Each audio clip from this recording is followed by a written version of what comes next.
Bonjour à tous et bienvenue dans ce débrief des questions au gouvernement. Les députés avaient eu la primeur du plan de déconfinement le 7 mai dernier. Eh bien aujourd'hui, ils ont tout fait pour obtenir des précisions sur le plan de soutien au secteur automobile au moment même où Emmanuel Macron faisait ses annonces. Pas moins de 5 questions lors de cette séance avec le socialiste Guillaume Garot, du côté des Républicains Michel Vialet, Bruno Millienne pour le Modem, côté communiste Sébastien Jumel et puis pour La République En Marche, Damien Pichereau. La filière automobile vit probablement la plus grave crise de son histoire, avec un marché en chute de 90% au mois d'avril et des difficultés d'approvisionnement logistique ralentissant, voire stoppant les chaînes de production de nos usines. Madame la ministre, pouvez-vous nous détailler les contours du plan de relance automobile annoncé ce jour par le Président de la République? Nous n'avons jamais été aussi proches de connaître les mesures du plan de relance automobile. Mais je veux pouvoir vous dire ici qu'il comporte 3 axes principaux. Le premier axe vise à améliorer la qualité de l'offre. Il s'agit, pour répondre à la question de comment faire en sorte que les Français puissent acheter des voitures fabriquées en France, de faire en sorte d'améliorer le coût de revient de cette fabrication. Pour ce faire, c'est l'investissement dans l'appareil de production, dans l'usine du futur que nous allons accompagner de manière massive. Le deuxième axe, il vise effectivement à accompagner la demande. Et on le sait, il faut accompagner l'émergence de la filière électrique, peut-être pas seulement celle de l'hybride rechargeable. S'agissant du troisième axe, il s'agit de relocaliser les productions qui sont compétitives en France. Cela veut dire, dans le cadre d'une charte entre les donneurs d'ordre et les sous-traitants, de systématiquement considérer la France comme un site possible de production et de regarder les éléments qui nous manquent en termes de compétitivité pour les combler avec un soutien, je dirais, des collectivités locales, de l'État, ensemble, et faire en sorte de relocaliser notamment toutes les activités autour de la traction électrique, moteur électrique, batterie électrique. Au cœur de cette séance de questions au gouvernement, l'organisation du second tour des élections municipales. On sait désormais qu'il se tiendra le 28 juin prochain, mais la crainte pour beaucoup de députés, c'est que les électeurs ne se déplacent pas échaudés par ce qui s'est produit lors du premier tour. La députée Les Républicains Josiane Cornelou a donc soumis une proposition à Christophe Castaner qui s'est montré assez ouvert, vous allez le voir. Le premier tour des élections municipales qui s'est déroulé au début du confinement a fortement été perturbé et a enregistré un très faible taux de participation pour un scrutin qui, d'habitude, mobilise les électeurs et les électrices. Beaucoup de personnes âgées, notamment, ne se sont pas déplacées par peur de contracter le virus.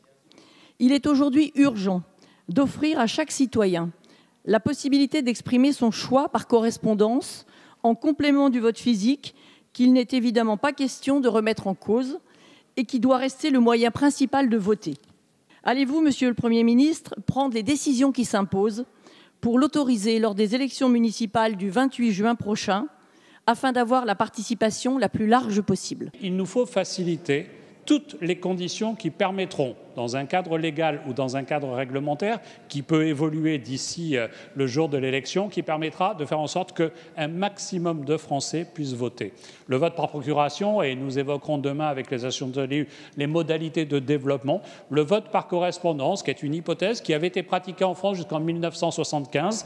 Les parlementaires de l'époque avaient souhaité y mettre un terme pour des raisons d'usage frauduleux, mais nous devons aujourd'hui ne rien exclure sur ce sujet, et c'est dans cet esprit que nous travaillerons demain avec les associations d'élus, avec les partis politiques et peut-être dans les jours qui viennent avec vous pour mettre en œuvre des capacités nouvelles pour développer et garantir le vote. Je vous remercie. Et puis il a été aussi question des écoles et de ces enfants qui n'ont pas été jugés prioritaires pour retourner en classe au mois de mai. Qu'en sera-t-il en juin? Qu'en sera-t-il aussi de ces parents qui sont au chômage partiel et dont les enfants retourneront en classe mais à mi-temps seulement? Autant de questions relayées par le président du groupe UDI, Jean-Christophe Lagarde, et auxquelles Édouard Philippe a répondu. Monsieur le Premier ministre, je pense que beaucoup de Français attendent de savoir comment ça fonctionne à partir de la semaine prochaine lorsqu'ils veulent scolariser leur enfant, mais que les communes, les départements ou les régions ne seront pas en situation de le faire. Si les indicateurs restent bien orientés, et je le dis là aussi avec prudence, c'est une décision qui sera prise jeudi, j'aurai l'occasion de communiquer sur ce point jeudi après-midi. Si les indicateurs restent bien orientés, alors nous pourrons sans doute organiser une ouverture un peu plus vaste des écoles.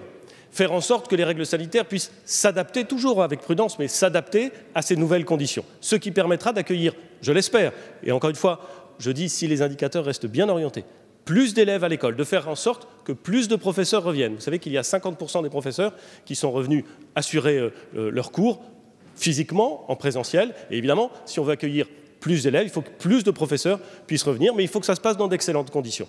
Si c'est le cas, c'est un grand si, mais si c'est le cas, alors le nombre de ceux qui vont se trouver dans la situation que vous décrivez va mécaniquement diminuer à partir du 2 juin.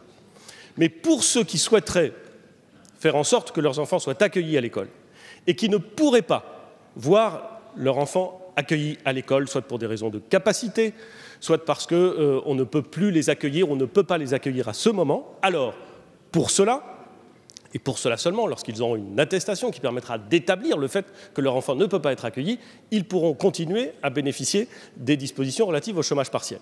Voilà, c'est tout pour ce débrief des questions au gouvernement de ce mardi 26 mai. On se retrouve la semaine prochaine. D'ici là, portez-vous bien.